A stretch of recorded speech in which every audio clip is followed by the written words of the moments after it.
विकसित भारत 2047च्या ध्येयपूर्तीसाठी महाराष्ट्र शासन शिक्षण, आरोग्य, कौशल्य विकास, महिला सक्षमीकरण आणि सर्वसमावेशक मानवी विकासावर विशेष भर देत असल्याची माहिती मुख्यमंत्री देवेंद्र फडणवीस यांनी नीती आयोगाच्या बैठकीत दिली आहे. महाराष्ट्राला 2047 पर्यंत $5 ट्रिलियन अर्थव्यवस्था बनवण्याचे उद्दिष्ट ठेवण्यात आलं असून आकांक्षित जिल्हे व तालुक्यांच्या शाश्वत विकासावर विशेष लक्ष केंद्रित करण्यात येत आहे.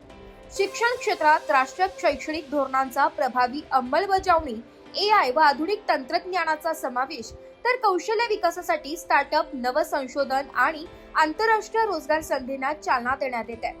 आरोग्य सेवांचा विस्तार, महिला सक्षमीकरणासाठी विविध योजना, वंचित घटकांसाठी शैक्षणिक सुविधा, प्रशासनात तंत्रज्ञानाचा वापर तसेच पर्यटन आणि औद्योगिक विकासाला गती देण्यासाठी राज्य सरकारने व्यापक नियोजन केले असल्याचं मुख्यमंत्री फडणवीस यांनी सांगितलं.